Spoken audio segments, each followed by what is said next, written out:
ASUS had one of the most talked about product launches at CES this year. The ASUS BTF design was one of the things I was most excited about as a PC builder.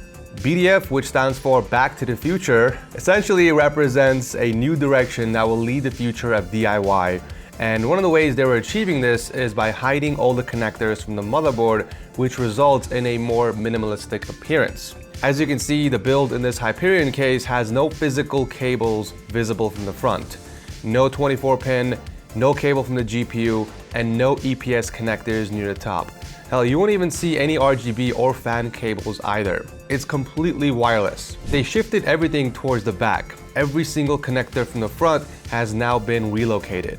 Now there are two different types of BTF builds. We got regular BTF and then we got advanced BTF. Regular BTF hides all the connectors except for the graphics card. That will be the only component where you have to still plug in the cable from the front. If you buy an advanced BTF product, that will include the graphics card high power slot right on the motherboard. If you look at the Strix card, you'll see an extra PCI high power connector which delivers up to 600 watts through the motherboard. So if you buy an advanced BTF GPU and motherboard, you're able to plug this directly into that slot to achieve a clean and wireless look. ASUS did this to give you guys more options, right? They don't want to limit you to doing an all BTF build. So let's say you like the clean look of a BTF motherboard, but you still want to use your own regular traditional graphics card, you have that option. It essentially comes down to your choice on how far you want to dive into the BTF ecosystem.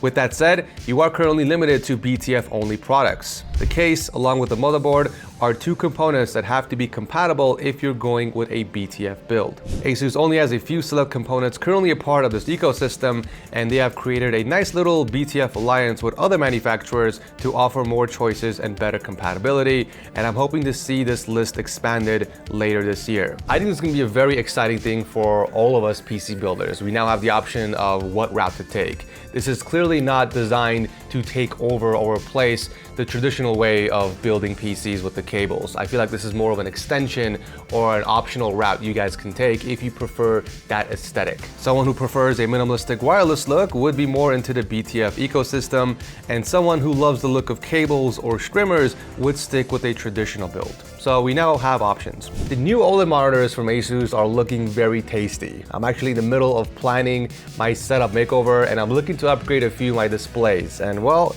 ASUS has a very nice selection to choose from. To start off, we got their flagship monster, the ROG Swift OLED PG32 UCDP. This sports a 4K 240Hz OLED panel and a 0.03 millisecond response time.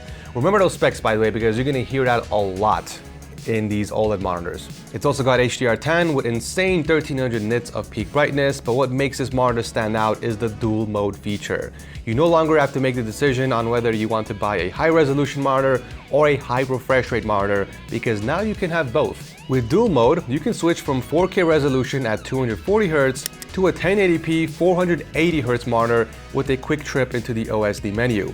Personally, I would love to see this on a 27-inch model because I feel like that's still going to be the most popular size for most people. There's also another version of the same monitor but without the dual mode feature, and it's got somewhat different specs like lower peak brightness, a slightly different OLED panel but with a glossy surface, and it's also the first ROG monitor to support Dolby Vision. So if entertainment is what you're mostly after, the DM model is a better pick over the DP. However, I do have to say, I have my eye on the PG27AQ DP as my primary display. This is the sweet spot for me. It's got a 1440p resolution and a high 480Hz refresh rate, which is perfect for competitive gaming. I think this is going to be the most popular display from ASUS because no competitive gamer plays in 4K resolution, right? They play in the lowest possible resolution to gain the most FPS. But you know what? Some people just can't play on 1080p. Like me, for example. It's not enjoyable. The graphics look like Roblox. So what do? We go back up to 1440p. On top of that, it's also great for content creation. You get 1300 nits of peak brightness, 99% of DCI-P3 coverage, and a glossy surface with anti-reflective coating. The only sad news is that they are planning on releasing this in the second half of 2024. So I don't know how that's going to work with my setup makeover. Maybe this will be the last thing I upgrade. But that is not the only monitor I have my eyes on. I also have my eyes on the new 39-inch curved OLED ultrawide to replace my top monitor. This has a 3440 by 1440p resolution with a nasty 240Hz refresh rate and a 0.03 millisecond response time. But what I love about this ultrawide is that even though it still has a 21:9 aspect ratio, the extra 5 inches provides 32% more screen space.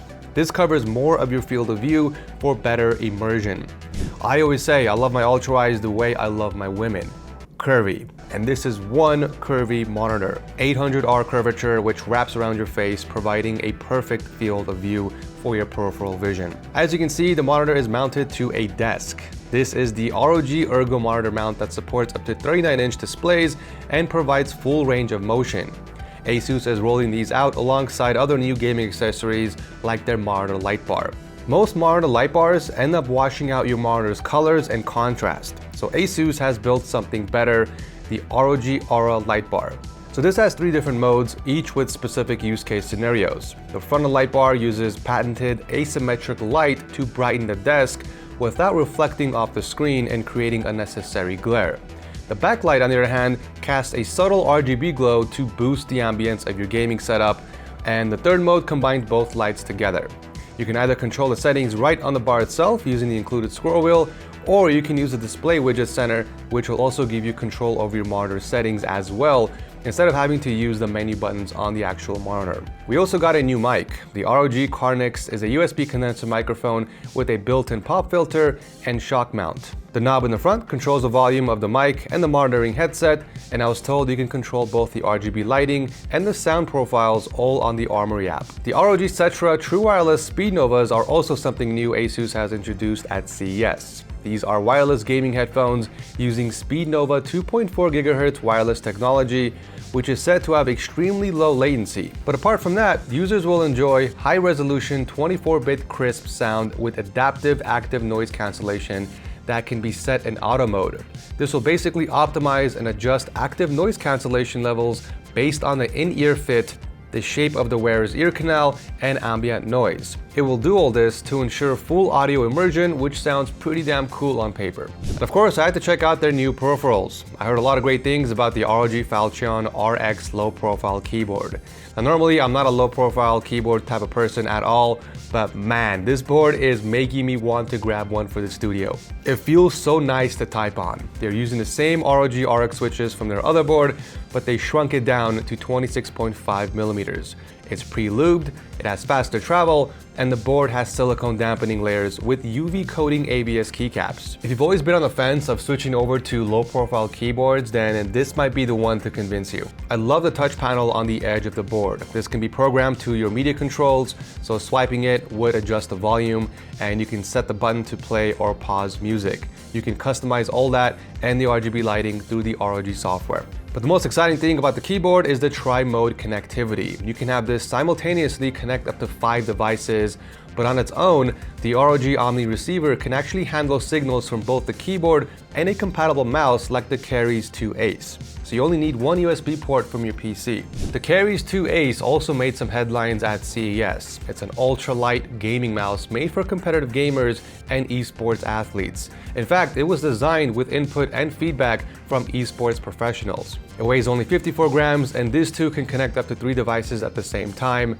It's armed with 42,000 DPI, an ROG Aimpoint Pro optical sensor, and it's so sensitive it can track on glass. And finally, I do want to talk about this new water block that I saw. This is a very interesting product, and it might possibly be ASUS's first step into custom water cooling.